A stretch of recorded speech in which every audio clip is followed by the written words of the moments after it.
بسم اللہ الرحمن الرحیم۔ املی البخارے کا صدیوں پرانا اصل نسخہ، یہ عام ہم گھروں میں بھی استعمال کرتے ہیں، جو معدے کی گرمی یا جگر کی گرمی کے لیے استعمال ہوتا ہے اور بہت ہی آزمودہ نسخہ ہے۔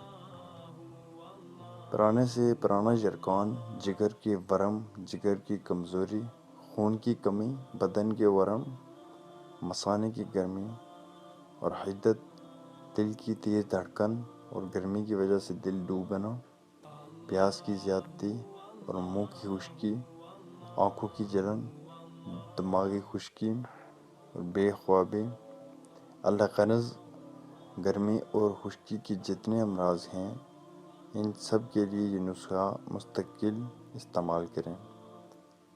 املی 20 گرام، البخارہ خشک 20 گرام، رات کو 1 گلاس تیز گرم پانی میں بھگو دیں، صبح مل چھان کر پی لیں، چاہے تو حسب ذائقہ میٹھا بھی ڈال سکتے ہیں۔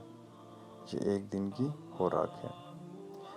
تو دوستو یہ تھی گرمی، یا جس کو یرقان ہو یا جس کو جنڈس ہو جائے یا ہیپاٹائٹس ہو، تو اس کے لیے ایک بہترین ٹوٹکا ہے، اس کو استعمال کیجئے گا۔ گھر میں آسان مل جاتا ہے، نہیں تو کسی بھی پنساری سی دکان سے مل جاتا ہے۔ ویڈیو کو لائک کیجئے، سبسکرائب کیجئے۔ ملتے ہیں نیکسٹ ویڈیو میں۔ السلام علیکم ورحمۃ اللہ وبرکاتہ۔